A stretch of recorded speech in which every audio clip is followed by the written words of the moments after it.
Good morning বন্ধুরা, কেমন আছো সবাই? তোমাদের সকলকে জানাই হ্যাপি ইন্ডিপেন্ডেন্স ডে, শুভ স্বাধীনতা দিবস। তো এই বছর আমরা ৭৮তম স্বাধীনতা দিবস পালন করতে চলেছি। তো আজকের দিনে আমাদেরই দেশের অনেক বীর যোদ্ধারা অনেক কষ্ট করে আমাদের দেশটি স্বাধীন করেছিলেন। তো আমরা এই জন্যই আজকের দিনটা পালন করি স্বাধীনতা দিবস হিসেবে।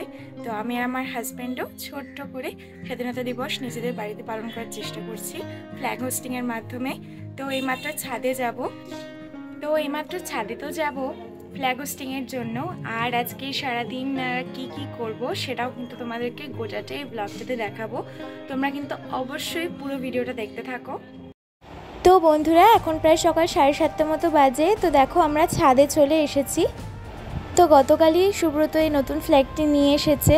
তো জয় ভারত মাতার জয় বলে তোমরা কিন্তু অবশ্যই কমেন্ট করো। তো দেখো সুব্রত আমাদের একদম বাড়ির ছাদের টপে ফ্ল্যাগটি লাগানোর চেষ্টা করছে। তো এই ফ্ল্যাগের জন্য, আমাদের দেশের স্বাধীনতার জন্য আমাদের দেশের অনেক বীর যোদ্ধারা বহু দিন ধরে অনেক কষ্ট করেছেন। অনেক রক্ত ঝরানোর পরেই কিন্তু আমরা আমাদের দেশের স্বাধীনতা পেয়েছি। আমাদের ভারত মাতাকে জানাই অসংখ্য কোটি প্রণাম। আর আমাদের দেশের স্বাধীনতা সংগ্রামীদের প্রতিও আমি অসংখ্য প্রণাম জানাই, যাদের ছাড়া আমাদের দেশের স্বাধীনতা লাভ সম্ভব ছিল না। তো দেখো বন্ধুরা, আমাদের পতাকা উত্তোলন করা হয়ে গেছে। তো কত সুন্দর লাগছে বলো। আমাদের এই ভারত মাতার সৌন্দর্য, আমাদের এই পতাকার সৌন্দর্যই কিন্তু আমাদের কাছে সব থেকে বড়।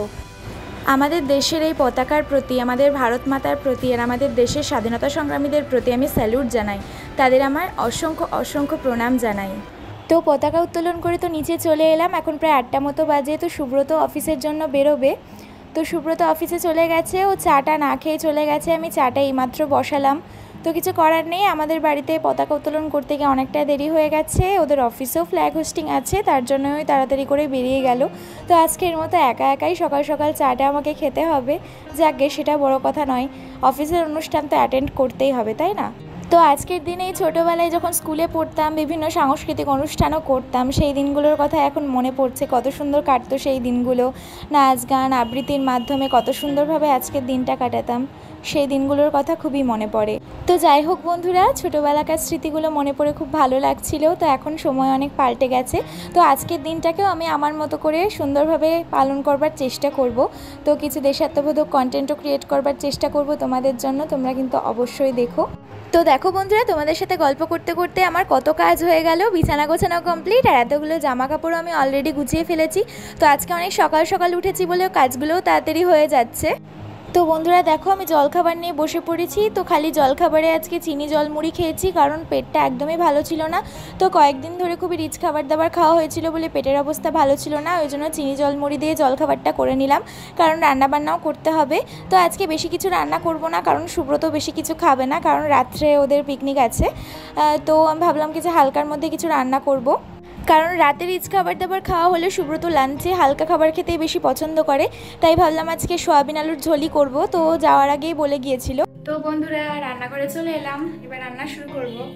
তো বন্ধুরা দেখো, আমার রান্নার সমস্ত জোগাড় আমি ভালোভাবে কমপ্লিট করে নিয়েছি। এখানে সয়াবিন আলুর ঝোলের জন্য আলু কাটা রয়েছে, পেঁয়াজ আদা রসুন ছাড়ানো রয়েছে, আর ভেন্ডি ভাজা করব, কুচি কুচি করে ভেন্ডি কাটা রয়েছে। আর এখানে আমি সয়াবিন গরম জলে ভিজিয়ে রেখেছি। আর এদিকে দেখো, আমি ভাতও বসিয়ে দিয়েছি। তো সবেমাত্রই বসালাম। তো এবার আমি রান্নাটা শুরু করব। তো প্রথমে ভাবলাম কি যে ভেন্ডি ভাজাটা করে নিই। তো অন্যদিন ভাজাভুজি থাকলে আমি ফার্স্টেই করি, অ্যাজ ইউজুয়াল আজকেও তাই করছি। তো ভেন্ডি ভাজাটা আগে করে নেবো, তারপর আলু সোয়াবিনটা করবো। তো দেখো, এখানে তেলের মধ্যে কালো জিরে শুকনো লঙ্কা ফোড়ন দিয়ে আমি পেঁয়াজ কুচিটা দিয়ে দিলাম। তো সুব্রত বাড়িতে থাকলে অবভিয়াসলি আমাদের ভেন্ডি ভাজা হবেই, নইলে চাল কুমড়ো ভাজা হবেই, কারণ সবজির মধ্যে সুব্রত ভেন্ডি নইলে চাল কুমড়ো এই দুটোই খায়, অন্য কিছু খুব একটা খেতে পছন্দ করে না। তো দেখো, আমার পেঁয়াজ আধ ভাজা হয়ে গেছে। তো আমি এখানে ভেন্ডিগুলোও দিয়ে দিলাম। এবার খুব ভালোভাবে আমি তেলের মধ্যে ভেন্ডিটাকে কষিয়ে নিচ্ছি। তো এবার আমি লবণ এবং হলুদ দিয়ে দিলাম স্বাদ মতো। তো এবারও খুব ভালোভাবে বেশ কিছুক্ষণ আমি তেলের মধ্যে কষিয়ে নেব। তো এরকমভাবে ভেন্ডি ভাজা কে করো আমি জানি না, আমি তো একটু বেশি পরিমাণ তেলের মধ্যে কুচি কুচি করে ভেন্ডি ভাজি, আর কোনো রকমের জল ব্যবহার করি না, ঢাকা দিয়ে দিয়ে ভেন্ডিটা ভাজি, তাহলে কিন্তু একদম ক্রিস্পি আর খুবই ভালো খেতে হয়। তো দেখো বন্ধুরা, ঢাকা দিয়ে দিয়ে আমি খুব ভালোভাবে ভেন্ডিটা ভেজে নিয়েছি। এবার আমি তেল ঝরিয়ে ভেন্ডিগুলোকে তুলে নিয়েছি। তো চলো এবার ঝটপট আলু সয়াবিনের ঝোলটাও শুরু করে দিই। তো দেখো এখানে আমি আলুগুলো লবণ হলুদ দিয়ে খুব ভালোভাবে ভেজে নিচ্ছি। তো মাছ মাংস ছাড়া দ্বিতীয় যে অপশনটা আমরা খেতে পছন্দ করি সেটা হচ্ছে আলু সয়াবিনের ঝোল। আমি আর আমার বর মানে দুজনেই আমরা কিন্তু সয়াবিন খুবই পছন্দ করি। ওই জন্য মাছ মাংসের পরে যে আইডিয়াটা মাথায় আসে সেটা হচ্ছে আলু সয়াবিন। ওই জন্য সুব্রত আজকে অফিসে যাওয়ার আগেই বলে গেছিলো যে মাছ মাংস যখন কিছু করছো না তখন আলু সয়াবিনই করো। তো দেখো এবার আমি আলু ভাজার পরে পেঁয়াজ কুচিগুলো এখানে দিয়ে দিয়েছি। আজকে আমি আলুগুলো ভেজে তুলে নিইনি, এইটার মধ্যেই আমি পেঁয়াজ টমেটো মশলা দিয়ে সব কিছু ভালোভাবে কষাবো।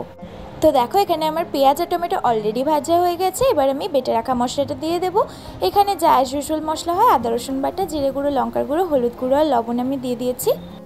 তো দেখো মশলার মধ্যে আমি সয়াবিনগুলো দিয়ে দিয়েছি। এবার আলু সয়াবিন আর মশলা আমি খুব ভালোভাবে একেবারে মাংসের মতো করে কষিয়ে নেব।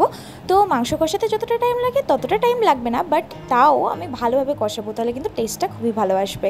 তো আমার খুব ভালোভাবে কষানো হয়ে গেছে। এবার আমি পরিমাণ মতো জল দিয়ে দিলাম। একটু বেশি পরিমাণে জল দেবো কারণ সয়াবিন খুবই জল টানে। আর এখানে দেখো আমি ঝোল ফোটার পরে এই যে ধনেপাতা কুচি অ্যাড করছি। তো ধনেপাতা কুচি দিলে কিন্তু স্বাদ খুবই ভালো আসে। তো বন্ধুরা দেখো এখানে আমার ভাতও হয়ে এসেছে আর এদিকে আলু সোয়াবিনের ঝোলও ফুটে আমার একদম রেডি। তো বন্ধুরা দেখো এখানে আমি আলু সোয়াবিনের ঝোলটাও নামিয়ে নিয়েছি আর ভাতের ঠাকাও আমি লাগিয়ে দিয়েছি। তো মোটামুটি বলতে গেলে আমার রান্না কমপ্লিট। তো বন্ধুরা তোমরা তো দেখতেই পেলে আমার রান্না বান্না সব কিছু কমপ্লিট হয়ে গেল। তো ঘরের যা যা কাজ আছে আমি ঝটপট করে নেব, দিয়ে স্নান করতে চলে যাব। তো স্নান করে এসে তোমাদের সাথে আবার দেখা হবে। তো বন্ধুরা স্নান করে এইমাত্র উঠলাম। তো আজকে প্রচুর কাজ ছিল, ওই জন্য তোমাদেরকে কিছুই দেখাতে পারলাম না। ঝটপট করে কাজগুলো সেরে একেবারে স্নান করে উঠে পড়েছি। তো এখনো অবধি সুব্রত অফিস থেকে আসেনি, তো ও এলে তারপরে আমরা লাঞ্চ করব। তো বন্ধুরা সুব্রত তো অফিস থেকে বিরিয়ানি নিয়ে এসছে, ও খায়নি। তো এই বিরিয়ানিটা আমরা হাফ হাফ করে দুজনে খাবো। তো এখন ভাতটা বেড়ে নিই, চলো এখন অবধি আমরা লাঞ্চ করে নিই। তো ওদের অফিসে টিফিনে বিরিয়ানি দিয়েছিল, তো সেটা না খেয়ে নিয়ে চলে এসেছে একসাথে লাঞ্চ করবে বলে। তো আমরা দুজন ছুটির দিন ছাড়া একসাথে লাঞ্চ করতে পাই না কোনো দিনই, ওই জন্য ওখানে লাঞ্চ না করে একেবারে লাঞ্চটা নিয়ে বাড়িতে চলে এসেছে। তো এই যে দেখো আমরা ভাত বেড়ে নিয়েছি। তো আজকে অল্প রান্না করেছি, ভালোই হয়েছে। বেশি রান্না করলে নষ্ট হতো কারণ বিরিয়ানিটাও খেয়ে শেষ করতে হবে। তো দেখো বন্ধুরা আমরা ভাত বেড়ে সমস্ত কিছু তরকারি গুছিয়ে নিয়ে খেতে বসে পড়েছি। তো আজকে যা আমার মনে হচ্ছে যে ভাত তরকারি সবই বেঁচে যাবে। তো বন্ধুরা দেখো বিকেল হয়ে গেছে, আমি তো সুন্দরভাবে রেডি হয়ে ছাদে চলে এসেছি কিছু দেশাত্মবোধক কন্টেন্ট ক্রিয়েট করার জন্য। তো তোমরা কিন্তু অবশ্যই আমার চ্যানেলে গিয়ে শর্টস অপশানে সমস্ত কিছু দেখো। তো দেখো আমরা শর্টস বানিয়ে তারপরে আমরা রেডি হয়ে বেরিয়ে পড়েছি। তো আজকে অনেক দিন পরে এই ঘুরবার সুযোগ পাচ্ছি, মানে ছুটির দিনে প্রত্যেক সপ্তাহে বেরোই, কিন্তু এই মাঝে 2 সপ্তাহ বেরোতে পারিনি। তো বন্ধুরা ঘুরতে ঘুরতে চলে এলাম কথা উইথ কফি ক্যাফেটেরিয়াতে। তো এই জায়গাটা আগেও আমি তোমাদের সাথে শেয়ার করেছি। তো এটা আমার খুবই পছন্দের ক্যাফেটেরিয়া। তো বাইরে বৃষ্টিও পড়ছিল আর কিছু খেতেও ইচ্ছা করছিল, তো ওই জন্য সুব্রতকে বললাম কি যে চলো কথা উইথ কফি থেকে ঘুরে আসি। তো বন্ধুরা ঢুকতে ঢুকতে এখানে আমাদেরকে ওয়েলকাম ড্রিঙ্ক দিয়ে দেওয়া হয়েছে। এটা কিন্তু কমপ্লিটলি ফ্রি, খুবই ভালো সার্ভিস। আর এখানে আমরা অর্ডার দিয়ে নিয়েছিলাম গরম গরম 2 কাপ কফি। তো এছাড়াও অন্য কিছু অর্ডার দিয়েছিলাম, সেটা তোমাদেরকে আস্তে আস্তে বলবো। তো অন্যদিন ক্যাফেটেরিয়া অথবা রেস্টুরেন্টে গিয়ে কিন্তু আমরা চিকেন অথবা মাটনেরই আইটেম খাই, কিন্তু কোনোদিনই কিন্তু কোনো ফিশের আইটেম খাওয়া হয় না। মানে আমি খেতে পছন্দ করি না, বাট সুব্রত খেতে খুবই পছন্দ করে। তো আজকে সুব্রত বললো কি যে চলো কোনো ফিশের আইটেম খাই। তো ওই জন্য ফিশ কাটলেট অর্ডার দিয়ে দিয়েছিলাম। তো আজকে প্রায় অনেক দিন পরই আমরা কোনো ক্যাফেটেরিয়াতে ঘুরতে এসেছি, মানে অন্য দিনে অন্য জায়গায় ঘোরা হয় কিন্তু কোনো রেস্টুরেন্ট অথবা ক্যাফেটেরিয়াতে আসা হয় না। তো আজকে ছুটির দিনে ঘুরতে এসে খুবই ভালো লাগছে। তো দেখো কফি খেতে না খেতে এখানে আমাদের নেক্সট অর্ডার চলে এসেছে ফিশ কাটলেট। তো দেখে তো খুবই টেস্টি লাগছে। তো আমি তো ফার্স্টবার ট্রাই করব, কারণ আমি কোনো ফিশের আইটেম বাইরে খেতে পছন্দ করি না। তো ফিশ কাটলেট খাওয়া তো আমাদের হয়ে গেছে। আর লাস্টে আমরা অর্ডার করে নিয়েছিলাম এই যে মশালা কোল্ড ড্রিঙ্কস। তো এটা আমাদের খুবই ফেভারিট, ওই জন্য আমরা কোনো রেস্টুরেন্ট অথবা ক্যাফেটেরিয়াতে গেলে কিন্তু লাস্টে সব কিছু খাওয়ার পরে এটা অর্ডার করি, কারণ মশালাগুলো আমাদের খুবই ফেভারিট আর ডাইজেশনেও এটা খুবই হেল্প করে। তো ওই জন্য আমরা এটা অর্ডার করে নিয়েছিলাম। তো বন্ধুরা আমরা ক্যাফেটেরিয়া থেকে বেরিয়ে পড়েছি, এই যে ঘুরতে ঘুরতে বাড়ি যাচ্ছি। তো আমাদের ইচ্ছা ছিল হাজারদুয়ারির ভেতরে ঢোকার, বাট অনেক রাত হয়ে গেছিলো বলে হাজারদুয়ারি বন্ধ করে দিয়েছিল। তো ভেবেছিলাম অন্য জায়গায় যাব, বাট বৃষ্টি শুরু হয়ে গেছিলো, তো এবার বাড়ির দিকেই যেতে হবে। তো বন্ধুরা এইমাত্র বাড়ি ঢুকলাম ঘুরে টুরে। তো আজকের ভিডিওটা আমি এখানেই শেষ করছি। তো তোমাদের সাথে দেখা হবে আবার পরের ভিডিওতে। তো আমার আজকের ভিডিওটা মানে আজকের স্পেশাল ভিডিওটা তোমাদের কেমন লাগলো সেটা তোমরা অবশ্যই কমেন্ট করে জানিও। আর ভিডিওটি ভালো লাগলে অবশ্যই লাইক শেয়ার এবং আমার চ্যানেলটিকে সাবস্ক্রাইব করে দিও। Bye, good night.